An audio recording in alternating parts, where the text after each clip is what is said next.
రథోత్సవం కార్యక్రమానికి మమ్మల్ని ఆహ్వానించి స్వాగతించిన ఆలయ చైర్మన్ గారికి, సభ్యులకు, సర్పంచ్ గారికి, ఉప సర్పంచ్ గారికి, వార్డు సభ్యులకు, మాజీ సర్పంచ్లకు, మాజీ ఎంపీటీసీలకు, వార్డు సభ్యులకు, వివిధ కుల సంఘాల నాయకులకు, ముఖ్యంగా భగవత్ బంధువులందరికీ, హిందూ బంధువులకు, మా మహిళా అక్క చెల్లెళ్లకు, యువతకు, అదేవిధంగా నా విలేకరుల మిగతా నాయకులు, మా మాజీ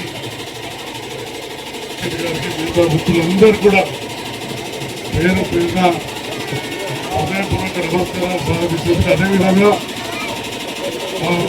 కలిసి పనిచేస్తూ అభివృద్ధి ధ్యేయంగా ముందు నడుస్తాయని చెప్పి రాయకల్ మున్సిపల్ చైర్మన్ గా నూతనంగా ఎన్నికై వచ్చిన చైర్మన్ కట్కర్ రవి గారికి, వైస్ చైర్మన్ సుజనా సీతారెడ్డి గారికి, కౌన్సిలర్స్ కు, మండల నాయకులు, కోరం శ్రీనివాస్ గారు, మిగతా అందరు కూడా శేఖర గంగారెడ్డికి, చాలా మంది మా మాజీ ఎంపీటీసీ గారు,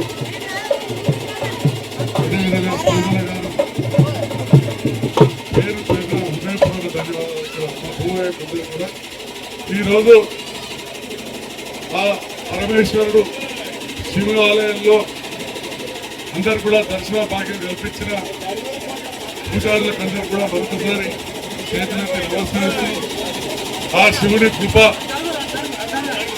మన ధర్మంలో ఏదైతే చెప్తారో లోక సమస్త సుఖినో భవతు అంటారు. అంటే అందరూ బాగుండాలని కోరుకునే ధర్మం అనేది హిందూ ధర్మం. దాంట్లో భాగంగా అందరూ బాగుండాలని కోరుకుంటూ మరొక ఎమ్మెల్యేగా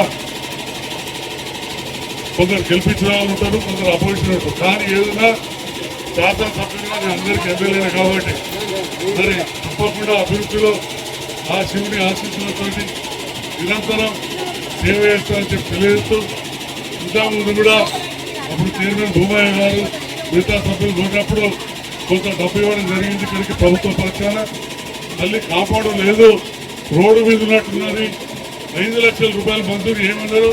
తప్పకుండా గౌరవ ముఖ్యమంత్రి రేవంత్ రెడ్డి గారు నా పైన నమ్మకం ఉంచి నాకు 5 కోట్ల రూపాయలు స్పెషల్ డెవలప్మెంట్ ఫండ్ ఇచ్చారు. దాని నుంచి 5 లక్షల రూపాయలు శివాలయానికి మంజూరు చేస్తున్నట్టు కూడా ఈ సందర్భంగా తెలియజేస్తున్నా. అంతకుముందు కూడా వేణుగోపాల స్వామి ఆలయానికి కూడా నిధులు ఇచ్చాం. ప్రభుత్వం మారింది,